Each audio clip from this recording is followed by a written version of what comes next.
Hello student, welcome to our channel Cambridge learning point. स्वागत है आपका हमारे YouTube channel Cambridge learning point में। स्टूडेंट, आज हम पढ़ने वाले हैं यूपी बोर्ड का सिलेबस इंग्लिश, जिसमें ऑलरेडी आपने देखा होगा कि हमारी जो वीडियो है वो ग्रामर की चल रही है। अब हमारा जो सिलेबस आएगा वो इंग्लिश का होगा। अभी आप जान रहे हैं जैसा कि कोरोना वायरस चल रहा है, तो कोविड की वजह से सारे स्कूल्स और कॉलेजेस बंद हो गए हैं और ट्यूशन्स भी बंद हो रहे हैं। तो गाइस, ये हमारी फर्स्ट वीडियो रीडर की होगी जो आपके लिए काफ़ी हेल्पफुल होगी। सो स्टार्ट करते हैं अपना सिलेबस। और ये वीडियो स्टार्ट करने से पहले स्टूडेंट, प्लीज़ आप मेरे वीडियो को लाइक करिए, शेयर करिए और सब्सक्राइब करिए। और यदि कोई आपकी क्वेरीज होगी तो प्लीज़ आप मुझे कमेंट सेक्शन में बताइएगा। तो स्टार्ट करते हैं अपना सिलेबस। तो ये मैंने क्लास 12th की यूपी बोर्ड की बुक ली है। सबसे पहले हम इसमें देखेंगे कि हमारा सिलेबस क्या कहता है, हमें किस अकॉर्डिंग से पढ़ना है, हमारा फॉर्मेट क्या होगा। देखिए, पढ़ते तो सभी हैं स्टूडेंट, बट हमें ज़रूरी ये है कि हमें स्ट्रैटेजी के साथ पढ़ाई करनी है। विदाउट स्ट्रैटेजी आप किसी चीज़ को नहीं कर सकते। अगर आप चाहें कि हाँ मैं लेसन 1 से पढ़ना स्टार्ट करूँ तो प्रॉब्लम हो सकती है। तो सबसे पहले मैं आपको बताने वाली हूँ कि हम सबसे पहले इसका सिलेबस देखेंगे, सिलेबस के अकॉर्डिंग क्वेश्चन आंसर करेंगे और एक्सप्लेनेशन आपको बहुत अच्छे से मैं करवाऊँगी। डोंट वरी, आपको किसी प्रकार की कोई दिक्कत नहीं होने वाली है। तो समय वेस्ट न करते हैं, स्टार्ट करते हैं अपना वीडियो। तो ये देखिए, मैंने साहित्य भवन की ये पब्लिकेशन ली हुई है। आपके पास राजीव प्रकाशन की हो सकती है। मार्केट में बहुत सारे डिफरेंट पब्लिकेशंस के बुक होते हैं, तो आप उसको ले सकते हैं। सो स्टार्ट करते हैं। क्लास 12th की ये बुक है।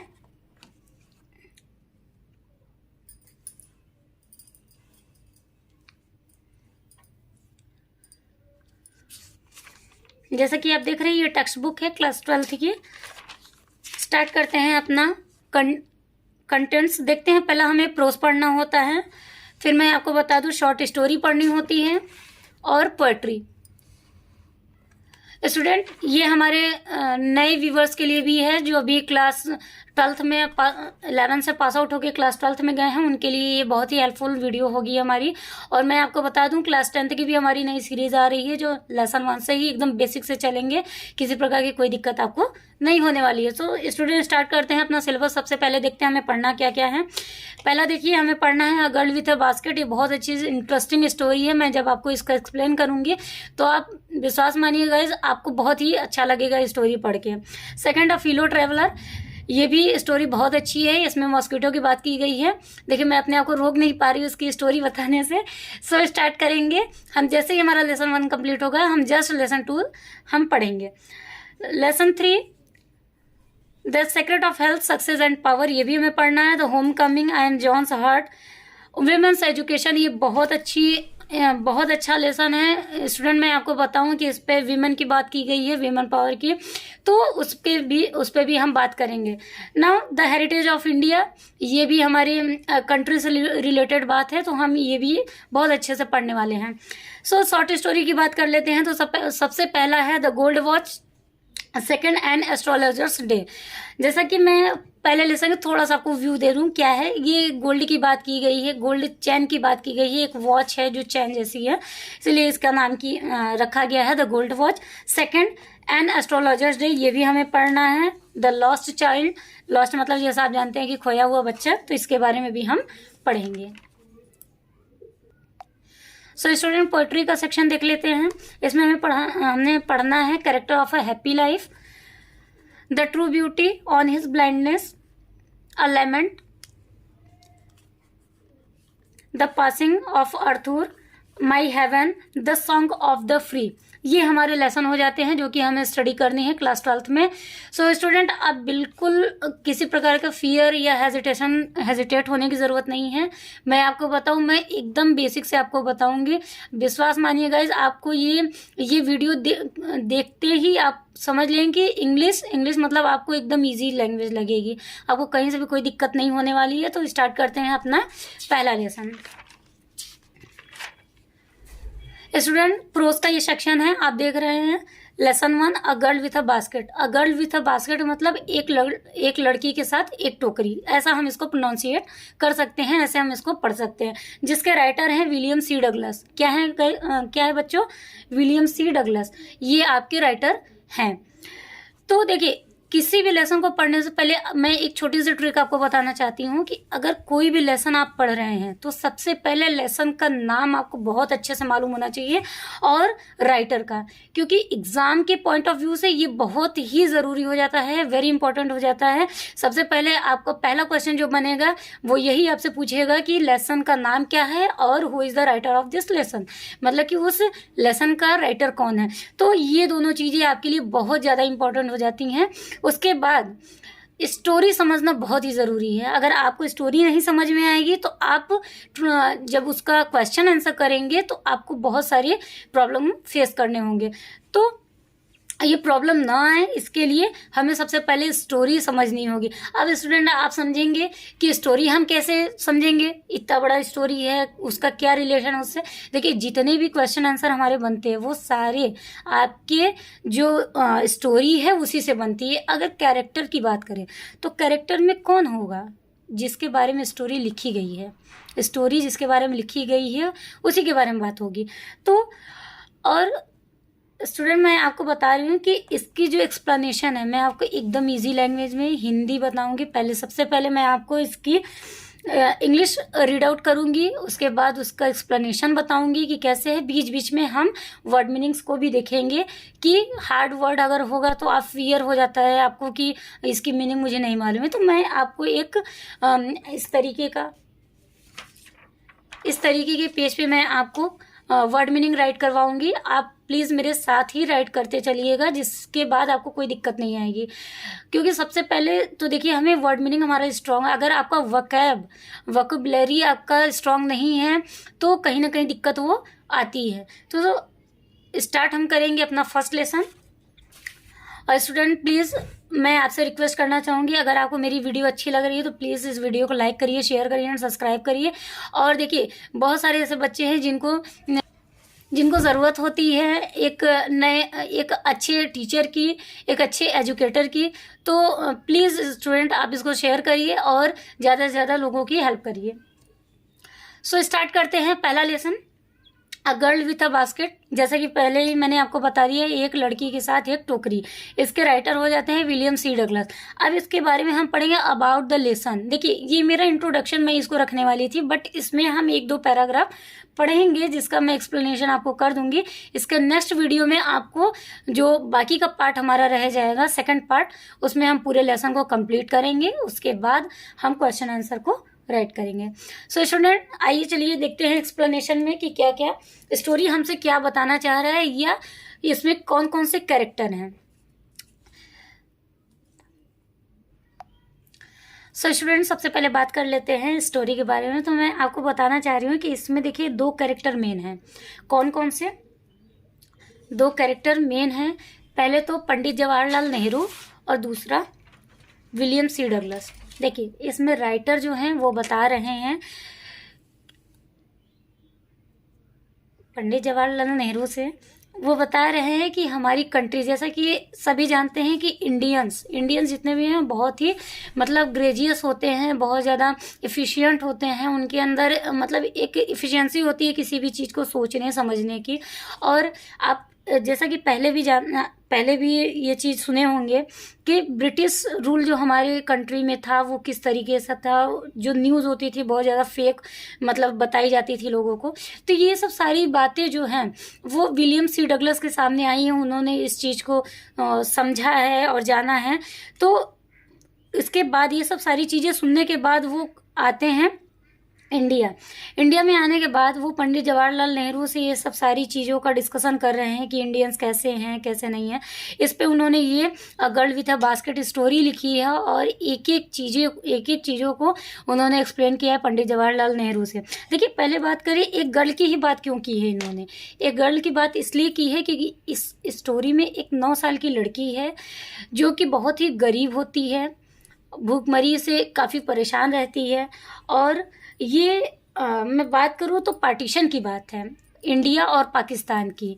जितने भी शरणार्थी थे, जितने भी रिफ्यूज़ी थे, मतलब पार्टीशन के बाद हिंदुस्तान आए और पाकिस्तान जब विभाजन हुआ तो लोगों का क्या हुआ कि आना जाना हुआ, तो उस तरीके से बहुत लोगों के घर जो है वो बिखर गए, उनको कंट्री ही चेंज करनी पड़ी अपनी।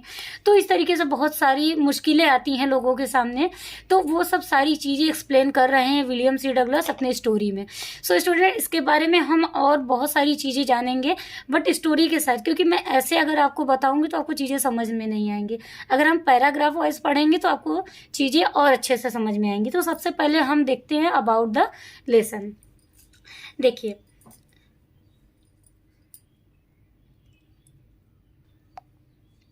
स्टूडेंट, अबाउट द लेसन में अगर मैं बात करूं तो अबाउट द लेसन में देखिए कुछ ऐसी बुक हैं, पब्लिकेशन की बुक है जिसमें अलग अलग अबाउट द स्टोरी है, लेकिन देखिए थीम वही है। अगर 9 साल की लड़की की बात की गई है तो उसमें भी वही चीज़ें होंगी। आइए सबसे पहले रीड आउट करते हैं। Douglas was going from Delhi to Ranikhet. He was fascinated by the natural beauty of the Indian plains as well as the snow-covered peaks of the Himalayas. He got down at every station and talked to the people on the platform. He was highly impressed of the self-respect of Indians, despite their poverty and refugee status after the partition of the country.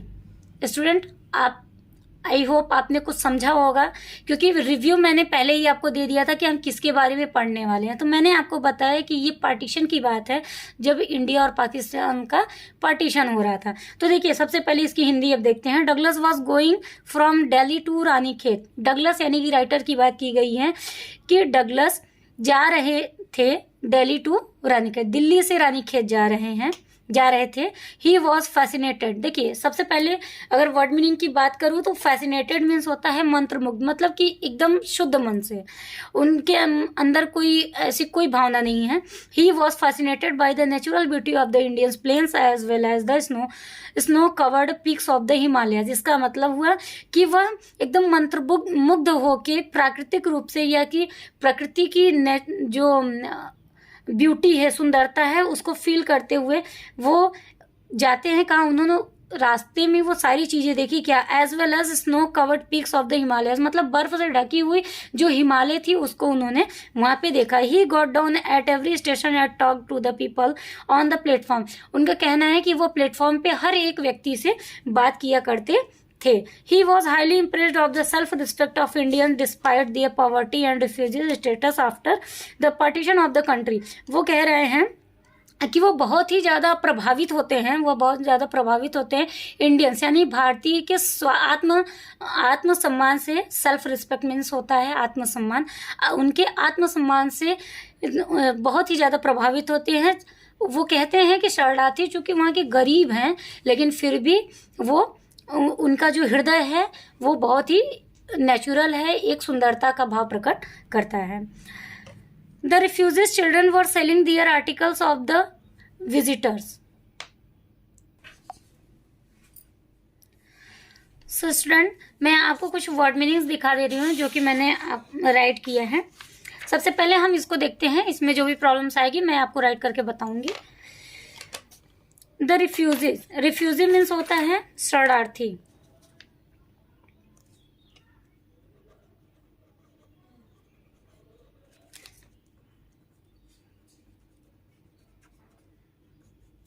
Refugee means होता है शरणार्थी। शरणार्थी का मतलब आप समझते होंगे कि जब कोई व्यक्ति एक देश से दूसरे देश को जाता है तो उसको शरणार्थी बोलते हैं। क्योंकि देखिए ऐसा ज़रूरी नहीं है कि वो वहाँ का सिटीजन हो या ना हो, ऐसा कोई ज़रूरी नहीं है। अगर एक कंट्री से दूसरे कंट्री को आता है तो उसको हम शरणार्थी बोलते हैं। The refugees children were selling their articles to the visitors. इसका मतलब हुआ कि शरणार्थी बच्चे अपने सामान को, आर्टिकल्स, देखिए आर्टिकल्स मीन्स होता है वस्तु, आर्टिकल्स मीन्स होता है वस्तु या सामान। तो वही यहाँ पे बोला है कि वो अपने आर्टिकल्स को बेच रहे थे। किसको? To the visitor. Visitor means जो भी आने जाने वाले थे या जो भी वहाँ पे उस समय पे प्रेजेंट थे, तो उनको वो अपने वस्तुएं बेच रहे थे। The author purchase many things from them because they found an immediate market in him.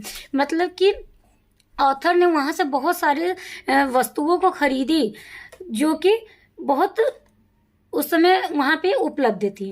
A beautiful 9-year-old girl wanted to sell him a basket. एक 9 साल की लड़की अपने बास्केट को बेचना चाहती थी। सिंस, इसलिए the author did not require it. लेकिन जो ऑथर है, जो राइटर है, उनको जरूरत नहीं थी उस बास्केट की। He gave some coins to her in charity. Writer बोल रहा है कि मैंने कुछ कॉइन्स उसको एज ए चैरिटी, मतलब कि दान के रूप में मैंने दिए। This hurt her sense of pride. उसके मतलब वो गौरवशाली थी, उसको ये हर्ट हो जाता है, उसको दुख हो जाता है उस 9 साल की लड़की को। She return those coins to him. उसने उन सिक्कों को वापस कर दिया।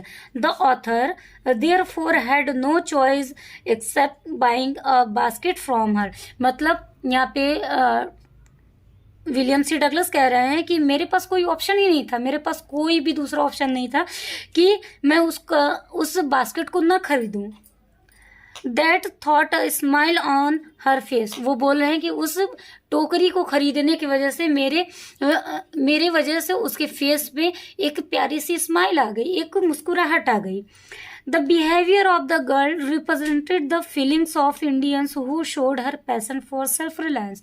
वो कह रहे हैं कि उस लड़की के अंदर जो प्रस्तुत करने की जो उसकी स्माइल प्रस्तुत करने की जो तरीका था, उससे पता चलता है कि इनके पास एक आत्मसम्मान है और एक जुनून है अपनी कंट्री को लेके। Gracious and pride, the author was moved and narrated his experience to Pandit Jawaharlal Nehru. जैसा कि मैंने आपको पहले ही बताया था कि ये सारी फीलिंग्स, सारा एक्सपीरियंस, जो अनुभव है वो पंडित जवाहरलाल नेहरू से वो शेयर कर रहे हैं। सो स्टूडेंट, यहाँ तक हमारा अबाउट द लेसन हो जाता है कि यहाँ पे किसके बारे में बातें की गई हैं या ऑथर किसके बारे में बताना चाह रहे हैं। तो अब हमारी मेन स्टोरी स्टार्ट होती है, जो कि हम पहले पैराग्राफ में देखेंगे। I had left new Delhi for the Himalayas. इसका मतलब हुआ कि विलियम सी डगलस कह रहे हैं कि जब मैं, लेफ्ट मीन्स होता है छोड़ना, जब मैंने न्यू दिल्ली छोड़ा फॉर द हिमालय के लिए मैंने न्यू दिल्ली को छोड़ा। I was going as far as Bareilly by train. जैसे मैं बरेली पहुंच चुका था। I was going as far as Bareilly by train, जैसा कि मैं बरेली पहुंच रहा था। And then by car to Ranikhet, और कार से मैं रानीखेत को जा रहा था। An old British army hill station located on a 6000 feet ridge means होता है ऊंचाई, opposite a 120 mile stretch of snow called Himalayas. यहाँ पे ये इनका कहने का मतलब है, ये कह रहे हैं कि जैसे ही मैं old British army hill station cross करता हूँ, मैंने देखा कि वहाँ पे स्थित क्या है, 6000 फीट की ऊंचाई की जो हिमालय पर्वत है, उसके ठीक अपोजिट क्या है, बर्फ से ढका हुआ एक हिमालय का पर्वत है। The train was slow. इसका मतलब हुआ है कि ट्रेन बहुत धीमी थी, मतलब धीमी थी का मतलब धीमे चल रही थी। And it stopped all the way station, वह हर एक स्टेशन पे रुक रही थी। At every stop I swung open the door of my compartment. यहाँ पे राइटर बोल रहे हैं कि जैसे ही वो हर स्टेशन पे रुक रही थी, तो मैं अपने कंपार्टमेंट, यानी कि जो कंपार्टमेंट डिब्बा है, उस देखिए मैंने यहाँ पे वर्ड मीनिंग भी राइट किया है। कंपार्टमेंट में होता है डिब्बा। अगर इसमें देखिए सिनोनिमस वर्ड भी होता है, तो सिनोनिमस वर्ड आपका हो जाएगा वैगन। जैसे कंपार्टमेंट है तो उसका सेकंड मीनिंग आपका वैगन हो जाएगा। तो बोले कि जैसे ही ट्रेन रुकती थी, मैं अपने कंपार्टमेंट के जो डोर है उसको मैं धक्का देकर ओपन करता था। एंड टॉक्ड द प्लेटफॉर्म, और मैं वहाँ पे बातचीत करता था। अब आप इतनी सी बात तो समझ ही सकते हैं कि बातचीत किनसे करेंगे, जो वहाँ पे पीपल्स होंगे, जो लोग होंगे। तो अब इसको हम देखते हैं नेक्स्ट पैराग्राफ में। The platforms were packed with people. Platform एकदम भरा पड़ा था, प्लेटफॉर्म एकदम भरा पड़ा था, किससे? पीपल से, लोगों के साथ एकदम भरा पड़ा था। Sikhs, Muslims, Hindus, soldiers, merchant, priest, porters, beggars, hawkers, इनसे वो भरा पड़ा था। इसका मतलब कि वहाँ पे देखिए, ऐसा नहीं है शरणार्थी का मतलब कि कोई भी वहाँ पे कोई भी रिलीजन का व्यक्ति वहाँ पे आ जा सकता है, कोई रिलीजन, बहुत वैसी बात नहीं थी। तो वहाँ पे बोला सिख धर्म के थे, मुस्लिम थे, हिंदू धर्म के थे, सोल्जर्स यानी कि सैनिक थे, मर्चेंट थे, व्यापारी थे, प्रिस्ट मतलब पुजारी होता है, पोर्टर्स मतलब कि जो बर्तन वर्तन बनाते हैं उनकी बात की गई है, बेगर्स यानी कि भिखारी थे, हॉकर्स यानी कि फेरी वाले थे। इतने लोग वहां पे प्रेजेंट थे। Almost everyone was bare footed and dressed in loose white garment. वो कह रहे हैं कि ऑलमोस्ट मतलब कि लगभग सभी लोग, बेयर फुटेड मीन्स होता है नंगे पांव, बेयर फुटेड मीन्स होता है नंगे पांव, सभी लोग नंगे पांव थे। और उन्होंने जो गारमेंट्स पहने थे, जो कपड़े पहने थे, वो कैसे थे?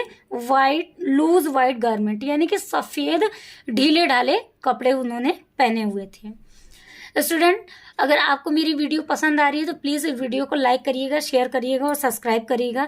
अगर यहाँ तक के पैराग्राफ में आपको कुछ भी ऐसा कोई लाइन है जो नहीं समझ में आए या ऐसा कोई पैराग्राफ है जो नहीं समझ में आए तो प्लीज़ आप कमेंट सेक्शन में उसको राइट करिए और मुझे फिर से बताइए, मैं उसको आपको बताऊंगी। I would ask at least 3 people before I could find one who spoke English. देखिए फिर से पढ़ लेते हैं। I would ask at least 3 people। इसका मतलब है कि वो कह रहे हैं कि मैं लगभग 3 जन से बात करता था, 3 लोगों से बात करता था, उसमें से कोई I would find one who spoke English, उसमें से कोई एक ही बंदा ऐसा होता था कि जो इंग्लिश में बात कर सकता था। I would ask at least 3 people before I could find one who spoke English, मतलब मैं किन्हीं 3 लोगों से बात करता था जिसमें से एक व्यक्ति मुझे इंग्लिश बोलने वाला मिलता था। We would talk world affairs and every major topic the news of the day produce. वो कह रहे हैं मैं उनसे समसामयिक घटनाओं के बारे में बात करता था। देखिए करंट अफेयर का मतलब होता है समसामयिक घटनाएं या जो करंट में जो न्यूज आती है, या मेजर टॉपिक का मतलब जो महत्वपूर्ण तथ्य होते थे, मैं उनको लेके लोगों से बात करता था। In this way I was trying to get a feel of the pulse of the nation. मैं इस बातचीत के जरिए मैं उनसे उनकी नाड़ी, यानी कि देखिए पल्स जैसे नस होता है ना, तो वही कह रहे हैं मैं उनके नस को जानने की चेष्टा करता था, मैं उनको जानने की कोशिश करता था कि वो किस तरीके के व्यक्ति हैं, उनका स्वभाव कैसा है, बिहेवियर कैसा है। Checking opinion against official attitudes and reports. देखिए यहाँ पे उनका कहने का मतलब है कि मैं चेक कर रहा था जो पहले की जो न्यूज़ होती थी, मैंने उनको सुन रखा था कि इंडियंस ऐसे होते हैं, इंडियंस का बिहेवियर ऐसा होता है, मतलब रूडली बात करते हैं, इस तरीके से उन्होंने कुछ न्यूज़ पढ़ रखी थी।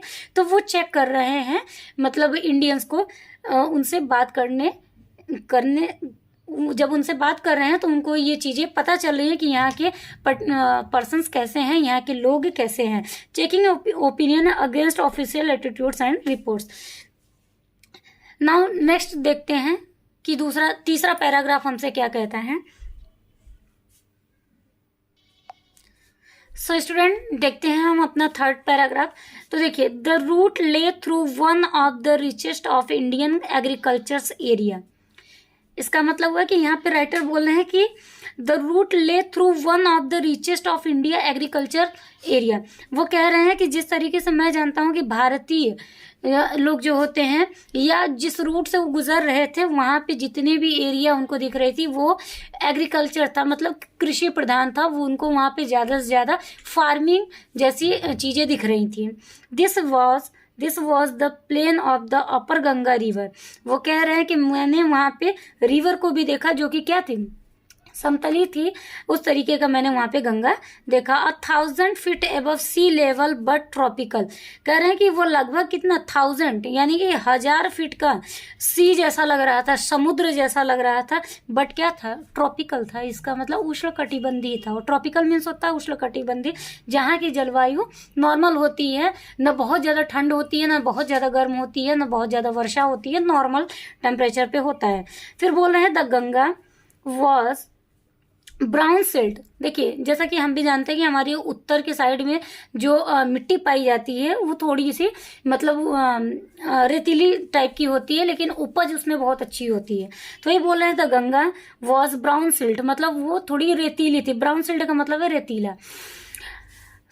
सोलन विथ फ्लूड वाटर्स, मतलब कि वो जो उनकी धाराएं थी, जो जल की धाराएं थी, वो ऐसा लग रहा था मानो कैसा है, जैसे आप बाढ़ का नाम सुने होंगे, तो यहाँ पे बाढ़ जैसा प्रोनाउंसिएशन नहीं है, मतलब उसकी लहरें जो थी बहुत तेजी थी, बहुत तेज धारा की थी, इस तरीके से उनका कहने का मतलब है। It overflows inundating thousands of acres of rice, वो कह रहे हैं कि यहाँ पे लगभग 1000 एकड़ में चावल उगाई जाती है, मतलब ये यहाँ पे चावल की उपज बहुत ज्यादा होती है। To the north were jungles, और नॉर्थ मतलब उत्तर के साइड में बहुत सारे जंगल थे। Great expanses of grass higher than a man's head and unbroken except for an occasional clump of trees. देखिए इसका मतलब क्या हुआ कि जैसे देखिए हम नॉर्मली अगर देखें तो एक व्यक्ति की हाइट कितनी होती है, 6 फीट हम बोलते हैं ना, उस तरीके से वो बोल रहे हैं कि वहां पे पाए जाने वाले जो घास थे, जो लंबे लंबे घास थे, वो एक मैन के हेड के बराबर थे, मतलब एक व्यक्ति के 6 फीट के बराबर वहां पे वो मुझे पेड़ देखने को मिल रहे थे। Head and unbroken expect for an occasional clump of trees, वहां पे बहुत बड़ी बड़ी शाखाओं वाली बहुत बहुत लंबे पेड़ पौधे थे।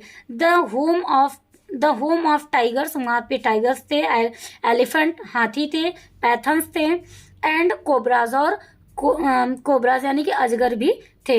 ये अपनी फीलिंग वो शेयर कर रहे हैं पंडित जवाहरलाल नेहरू से। Everywhere else there was flat land running to the horizon, और कह रहे हैं वहां पे और जो जमीन थी वो मुझे हॉरिजॉन्टल ही दिखाई दे रही थी, but dotted here and there by the sacred banyans tree और by rows of peepal tree. कह रहे हैं कि वहां पे मुझे हॉरिजॉन्टली मतलब लंबे लंबे वहां पे मुझे पेड़ दिखाई दे रहे थे, जो कैसे थे, किसके किसके थे, बनियान, यानी कि बनियान मतलब आप जानते हैं कि बरगद होता है, बनियान ट्रीज, और रोज ऑफ पीकर ट्रीज। पीकर ट्रीज मतलब होता है कि ये जंगली पेड़ होता है, तो वही कह रहे हैं बनियान ट्रीज था और पीकर के पेड़ थे। Shaped like elms and having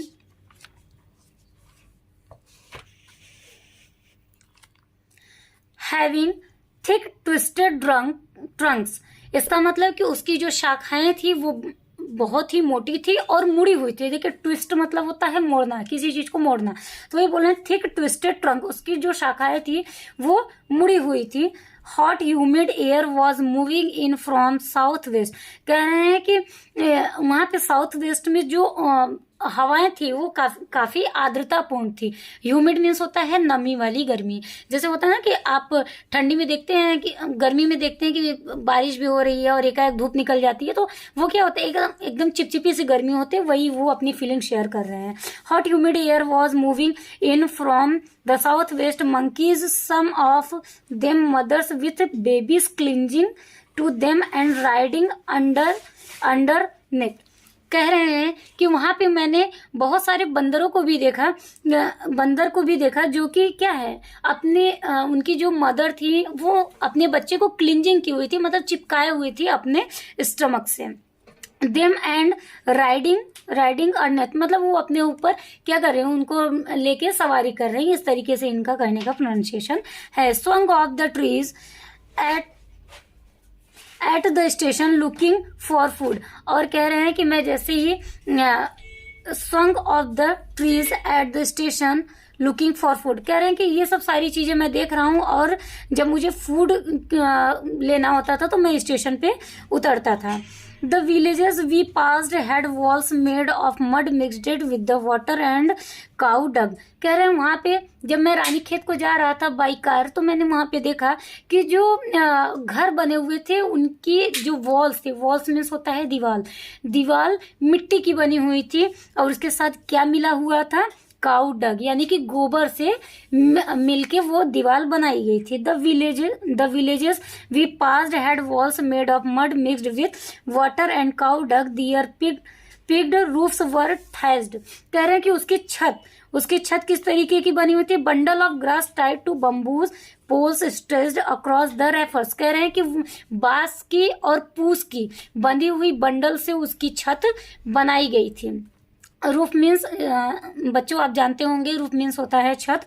तो उसकी छत जो है वो पूस की बनी हुई थी, पूस के बंडल से बांस को लगा के बनाया गया था। जैसे आप भी कभी गांव में गए होंगे तो आपने वहाँ पे देखा होगा कि वहाँ पे किस तरीके से मिट्टी के घर होते हैं, और उसकी जो छत होती है वो उसको हम अगर लोकल लैंग्वेज में बोले तो हम बोलते हैं कि पूस की बनी हुई है। Thatched bundle of grass tied to bamboo poles strayed across the rafters. That day, the pumpkin vines that grew over them were in bloom. अब वो कह रहे हैं कि मैंने वहां पे देखा that days, उस दिन मैंने देखा pumpkin vines, मतलब कि जो कद्दू अपने पेड़ से लिपटी हुई थी। आपने देखा हो जैसे नेनुए का पेड़ हो गया या कद्दू का, पंपकिन का हो गया, तो इसकी जो पेड़ होती हैं या इनकी जो जड़ें होती हैं, आपने देखा होगा ये कैसे कैसे राउंड करके एकदम पूरा घिरी हुई रहती हैं, और उसमें फ्लावर जो होता है वो कैसा होता है, येलो कलर का होता है। तो उसी का एक्सप्लेनेशन यहाँ पे उन्होंने किया। That day the pumpkin vines that grew over them were in bloom trailing striped of yellow over draped walls. कह रहे हैं कि वो दीवार पे वो सारे फूल एकदम बिखरे पड़े हुए थे जो मुझे दिख रहे थे।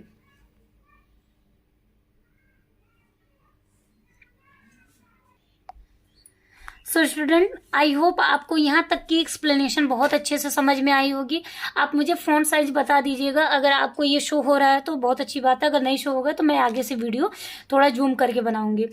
और स्टूडेंट, मैं आपसे ये कहना चाह रही हूँ कि आप बिल्कुल देखिए, इधर उधर भटकने की कोई ज़रूरत नहीं है। आपने अगर इस चैनल पे अपना टाइम दिया है तो यहाँ से आप कुछ सीख के ही जाएंगे। स्टूडेंट, मैं आपसे प्रॉमिस करती हूँ कि जितने भी लेसन हैं मैं आपको explanation with word meaning with आपका जो भी क्वेश्चन आंसर होगा वो सारी चीज़ें मैं आपको यहाँ करवाऊंगी। यूपी बोर्ड की आपकी सारी जितनी भी तैयारी है मैं यहाँ से कराऊंगी, आपको कहीं भी कोई दिक्कत नहीं होगी। यहाँ पे हमारा 10th का होगा और 12th का, ये दोनों चीज़ें अभी हमने स्टार्टिंग में स्टार्ट की है, क्योंकि स्टूडेंट अभी जो है पेपर यूपी बोर्ड का नहीं हुआ है, तो मैक्सिमम स्टूडेंट को रिक्वायरमेंट होती है इसकी कि भाई मुझे अच्छा वीडियो कहीं से मिल जाए।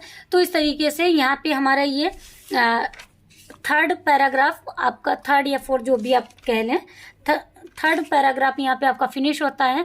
और इसके आगे अगर मैं आपको बताऊंगी तो वीडियो बहुत लंबी हो जाएगी। सो स्टूडेंट, यहीं तक अपना ये आज का वीडियो रखते हैं। और अगर आपको मेरी वीडियो पसंद आई हो तो प्लीज़ इसको लाइक करिएगा, शेयर करिएगा एंड सब्सक्राइब करिएगा। सब्सक्राइब करने के लिए बेल आइकन को प्रेस जरूर से करिएगा। बेल आइकन प्रेस जैसे ही आप करेंगे हमारी न्यू वीडियो जो भी अपडेट होगी आपको उसका नोटिफिकेशन मिल जाएगा। स्टूडेंट, एक स्पेशल अनाउंसमेंट आपके लिए और है कि इस चैनल पे आपको फिजिक्स, केमिस्ट्री, बायोलॉजी की वीडियो मिलेगी, जो कि हर स्टेट की आपको यहाँ पे तैयारी कराई जाएगी, और कॉम्पिटिटिव एग्जाम के पॉइंट ऑफ व्यू से भी आप उसको पढ़ सकते हैं, जो कि आपको निशान सर पढ़ाएंगे। सो स्टूडेंट, आप अपना वीडियो यहीं तक रखते हैं, मिलते हैं नेक्स्ट वीडियो में। तब तक जय हिंद, जय भारत।